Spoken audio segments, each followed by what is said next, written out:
মাঝখানে রেখে দাও, জমা মসজিদ রেখে দিয়ে আপন আপন জায়গায় গিয়ে হাজির হও। জমা মসজিদ কালেকশন হয়ে গেলে নিজের নিজের জায়গায় আবার গিয়ে দাঁড়াও।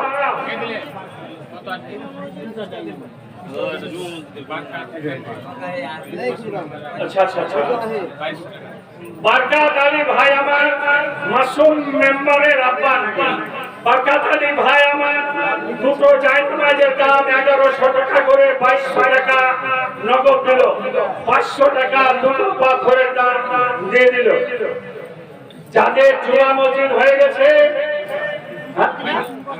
নিজের নিজের জায়গায় গিয়ে দাঁড়াও, মাঝখানে রেখে দাও আর একটু নিজের বুদ্ধি মোতাবেক যতদূর পারো তাড়াতাড়ি করিও।